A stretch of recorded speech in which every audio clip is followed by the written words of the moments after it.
नमस्कार। 11वां, अजः सर्वेश्वर सिद्धा सिद्धि सर्वाधिरुच्यता वृषा कपिर में आत्मा सर्वयोग विनिश्चिता। 11वां श्लोक है भगवान के नाम का। अजः यानी अजन्मा, जन्म रहित। अजः सर्वेश्वर, सभी ईश्वरों का भी वह ईश्वर है। सिद्ध जो है वह सिद्ध है, जैसे बोलते हैं अष्ट सिद्ध नवनीत के दाता, सारी सिद्धियों का वो मालिक है। वही है जिसको साध कर सिद्धि प्राप्त की जा सकती है, और वो ऐसा सिद्ध है कि कुछ भी उससे बचा नहीं है। वो सारी सिद्धियों का मालिक है, सारी सिद्धियों का ज्ञाता है, सारी सिद्धि उसी से है। और उसके बाद सिद्ध के बाद सिद्धि, सिद्धि यानी सबका फल स्वरूप वही है, यानी वह जो कर्म फल है। सिद्धि यानी हम कहते हैं ना, ये काम किया हमारी ये सिद्धि हो गई, ये पूरा हो गया, यानी हमको कर्म फल ये पूरा हो गया, यानी वो फल प्राप्त हो गया। हमने बिजनेस में पैसे लगाए और ये बिजनेस का ये फल हुआ, इससे सिद्धि हो गई। तो सारी सिद्धियां भी वही है आपकी, वो सिद्ध भी है और वो सिद्धि भी है। कर्म फल आपके वही है, जैसा कर्म करोगे वैसे ही फल देंगे। सर्वादि, वो जो कह रहे हैं कि वह ईश्वर जो सबका प्रारंभ है, आदि है। आदि, आदि आरंभ, हर कर्म का आरंभ, हर प्राणी का आरंभ वही है, पूरे ब्रह्मांड से पहले, क्योंकि उसी का अस्तित्व था, इसलिए सारा ब्रह्मांड उसी से है। वही आदि है सबका। सर्वादि, अच्युत, जिसका क्षय कभी नहीं होता, जो कभी पतित नहीं होता, जो सर्वाधिक शुद्ध है, शुद्ध चेतना है, शुद्ध ज्ञान है। भागवत में भगवान कहते हैं, मैं कभी भी अपने सतत स्वरूप से पतित नहीं हुआ, इसलिए मैं अच्युत हूं। यानी अपने स्वरूप स्थिति से कभी भी त्रिकाल में वो च्युत नहीं हुए, वो गिरे नहीं, उनका स्वरूप यथावत है। वृषा कपि यानी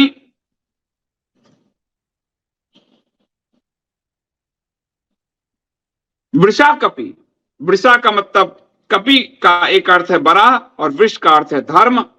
तो वृषा कपि का अर्थ है जो धर्म और वराह रूपी, वराह रूप में जिन्होंने धर्म की रक्षा की, वराह अवतार भगवान का वृषा कपिर। और जो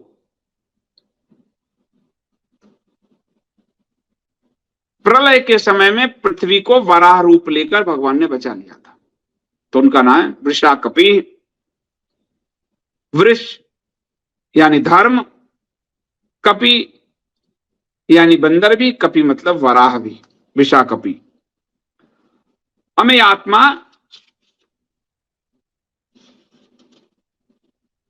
अमे आत्मा यानी वह आत्मस्वरूप जिसका प्रकटीकरण असीप विभिन्न प्रकारों में है, जिसकी गणना नहीं हो सकती। अमे आत्मा, विभिन्न रूपों में जिसका प्रकटीकरण है। हर पत्ते में वो पत्ते के रूप में प्रकट है, वराह, वराह में वो वराह के रूप में प्रकट है, सिंह में वो सिंह के रूप में प्रकट है, मानव में वो मानव के रूप में प्रकट है, वर्षा की बूंदों में वो वर्षा के बूंदों के रूप में प्रकट है, गंगा की धारा में वो गंगा की धारा के रूप में प्रकट है। हर जगह वही अमे आत्मा, वो विराट है, सर्वत्र वही उपलब्ध है। सर्व योग विनिश्चिता, जो सभी को जोड़ता है, जो सभी शास्त्रोक्त साधन को जानता है। शास्त्रोक्त साधन जो शास्त्र के द्वारा है, जो पूर्ण रूप से सभी आसक्तियों से भी स्वतंत्र है। कोई भी आसक्ति उसको, सभी शास्त्रों को वो जानता है, इसलिए कोई भी आसक्तियां उसको नहीं घेरती। आसक्ति यानी मोह को माया स्वयं वो उत्पन्न करता है, तो कोई भी विनिश्चितता आसक्तियों से वह स्वतंत्र है। सभी, वो योग भी सबको संलग्न भी है, इस संसार के निर्माण में वो संलग्न भी है, और उसमें वो आसक्त भी नहीं है, निरासक्त है। यानी निष्काम कर्म। हम लोग एक ये मेरा घर हमने घर बनाया, हम उसमें आसक्त लीन हो जाते हैं, वो लगता है कि अब यही हम है, लेकिन वो निर्माण भी करता है। सारे योग, सर्व योग विनिश्चिता, सबको जोड़ता भी है और सबसे आसक्त भी है। ऐसा उनका रूप है। बस 2-3 और वसुर्व सुमना सत्य समात्मा संमिता समा अमोघा पुंडरी काक्षो वृषकर्मा वृषाकृति ही। वसु सभी भूतों का वासस्थान, जो सभी तत्वों का आश्रय दाता है, वसु। और गीता में भगवान कहते हैं वसुओं में मैं अग्नि हूं। तो सब उनमें ही स्थित है, अग्नि में ही सब स्वाहा होता है। तो वो जो सभी तत्वों का आश्रय दाता है। वसु वसु वसु वसु वसुमना वसुर सुमना सत्य समात्मा समिता समा अमोघा पुंडरीकाक्ष विश्वकर्मा वृषाकृति। तो वसुमना वह जिसका मन परम शुद्ध है, जो राग द्वेष से परे परम शुद्ध आत्मा है, जो उदार मन वाला है। वसुमना सत्य, जो सत्य एकमात्र सत्य है, उसके अलावा और कोई सत्य नहीं है, वही सत्य है। समात्मा वह जो सब में समान रूप से वास करता है। समात्मा है संपूर्ण प्राणियों में आत्मा रूप से समान रूप से वो विराजमान है, आत्मा के रूप में वो अवस्थित है। इसलिए समात्मा सम्मितः वह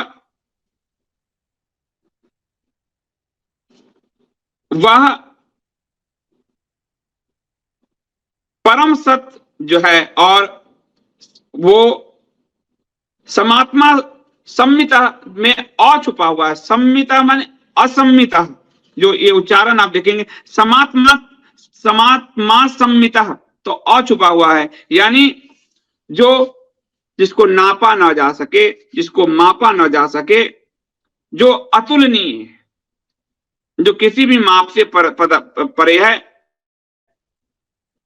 इसलिए असम्मिता समः, यानी जो समस्त विकारों से रहित है, एक सा है, समान है, कहीं घटबड़ नहीं होता, वो समान है।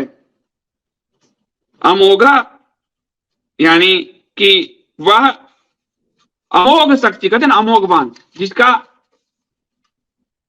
वार खाली नहीं जाता, तो वो निष्फल शक्ति है। वो आपको अमोघ यानी भक्त यदि ध्यान से, जप से, पूजन से जैसे भी उसको स्मरण करे, वो ऐसी अमोघ शक्ति है कि वो भक्तों का कल्याण करेगी। अमोघ शक्ति है, अमोघवान है। इसलिए मैं कहा विष्णु सहस्त्र नाम एक अमोघवान है। उसका चिंतन करने से, उसका वाचन करने से, उसको सुनने से, उसको गाने से, उसका जप करने से वो एक अमोघ शक्ति की तरह काम करता है।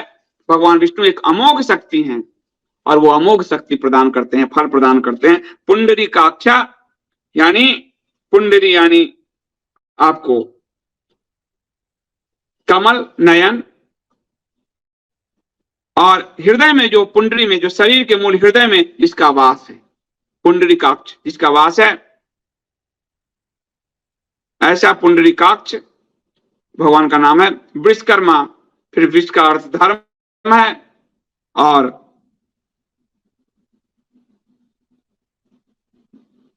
धर्म के अनुरूप जो कर्म करता है, विश्वकर्मा। आपका कर्म धर्म के अनुरूप होना चाहिए, आप में विष्णु है, तो जो जिसका प्रत्येक कर्म धर्म के अनुरूप है, जो स्वयं धर्म को धारण किए हुए है। और इसलिए धर्म संस्थापनार्थाय संभवामि युगे युगे, धर्म की स्थापना के लिए मैं प्रत्येक युग में प्रकट होता हूं, अर्थात वो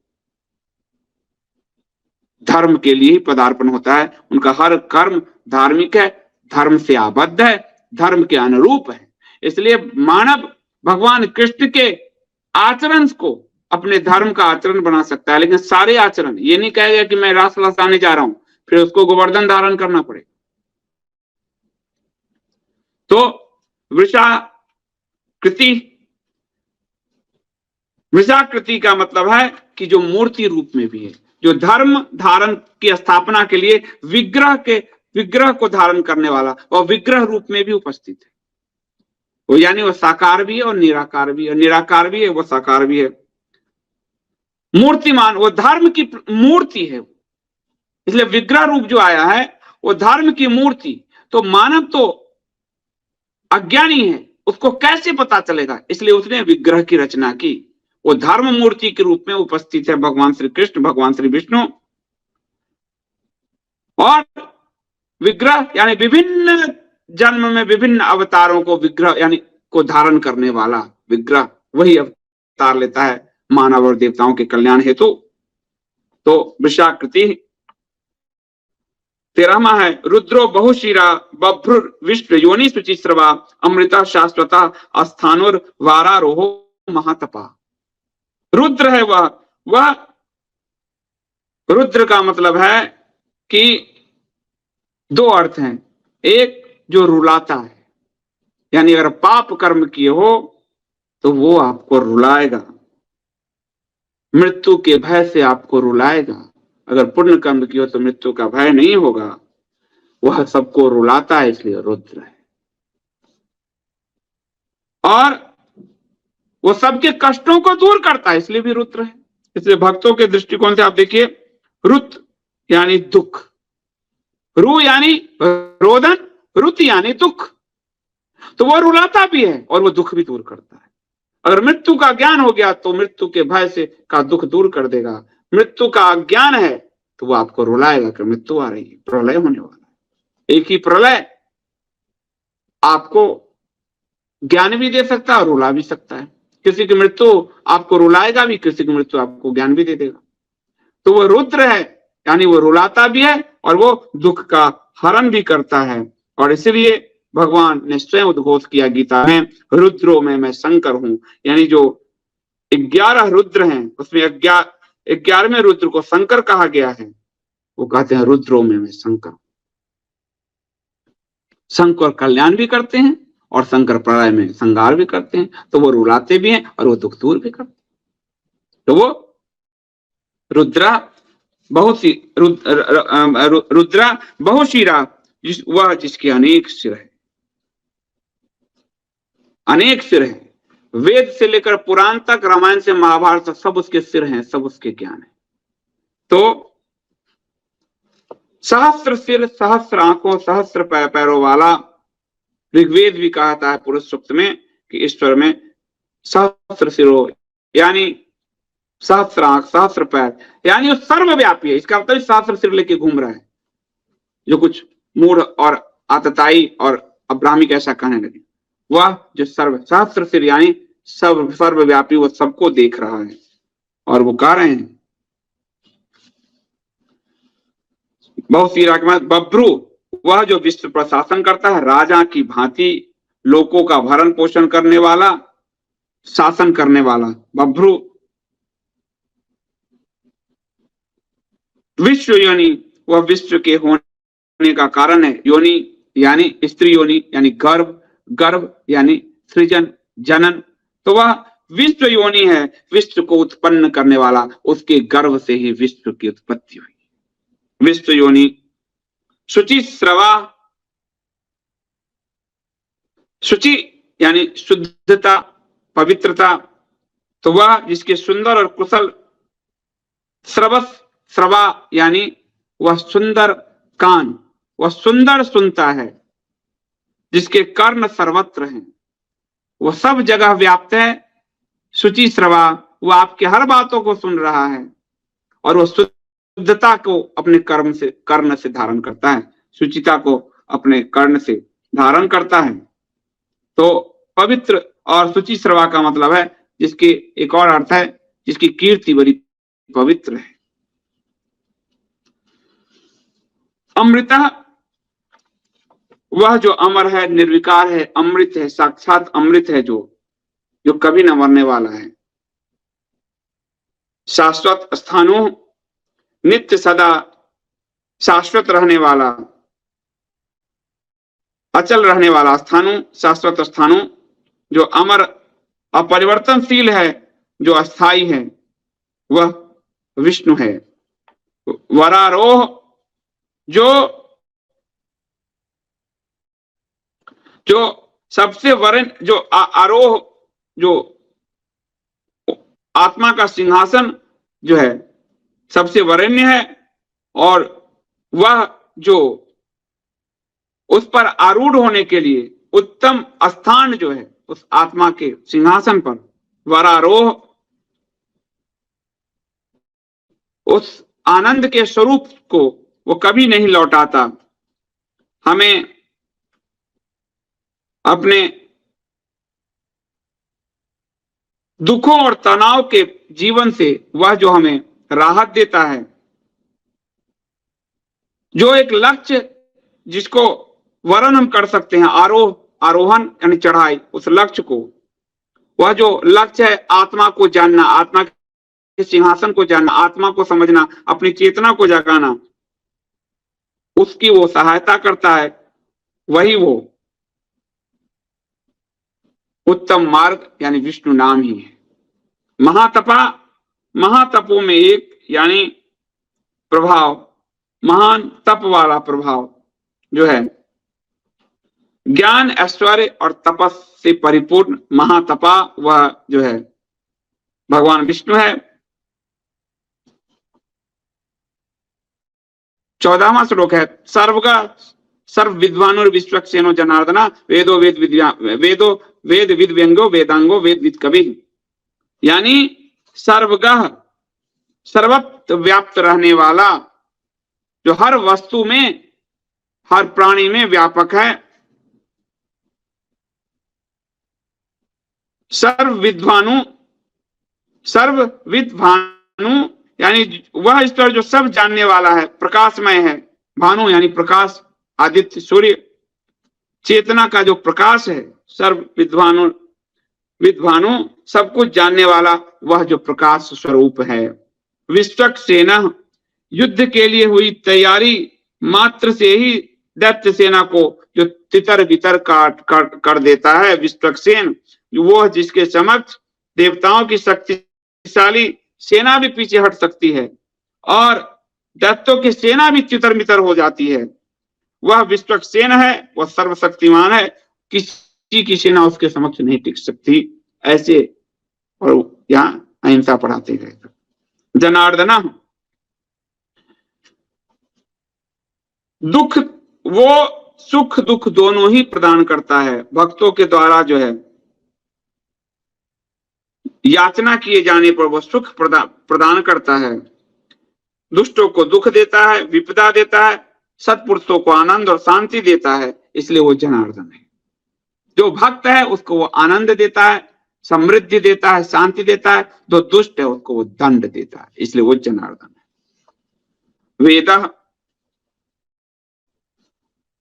वेद, संपूर्ण चारों वेद वही है, विष्णु ही चारों वेद हैं, वेद रूप है वो, सारे वेद उन्हीं से निकले हैं, वेद के ज्ञान वही हैं। वेदविद, वह जो वेदों के ज्ञाता है, तो वेद उन्हीं से निकले हैं। तो वेद तथा उसके पूरे ज्ञान को जो जानता है वो वेदविद। अव्यंग, जो पूरी तरह से सर्वांगीण है, जो परिपूर्ण है, जो किसी भी प्रकार से अधूरा नहीं है, जिसके अंदर कोई त्रुटि नहीं है। वेदांग, जो वेद रूप अंगों वाला है, जो वेद जिसके अंग है, यानी ज्ञान ही जिसके अंग है। सारे वेद उसी से निकले, सब वेद उसी के अंग हैं।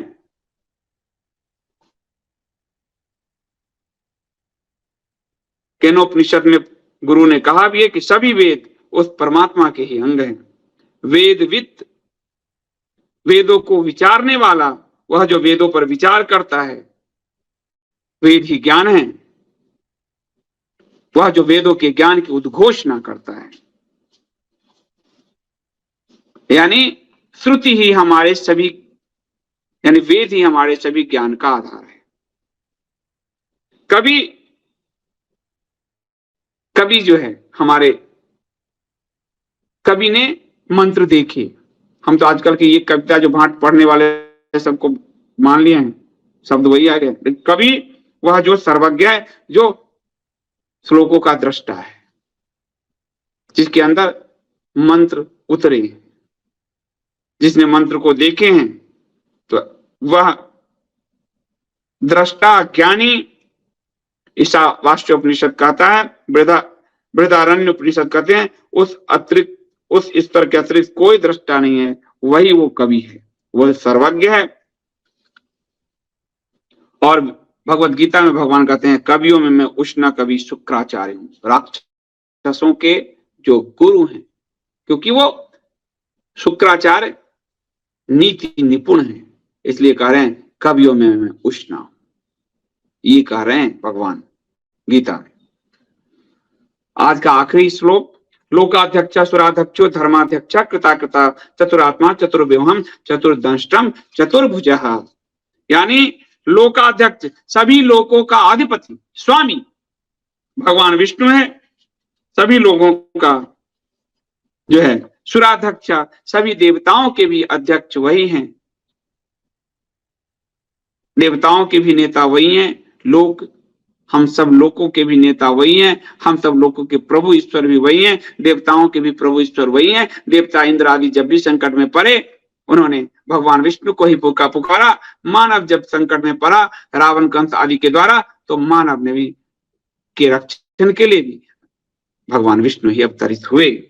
धर्माध्यक्ष और धर्म का अध्यक्ष भी वही हैं, धर्म साक्षात धर्म वही हैं।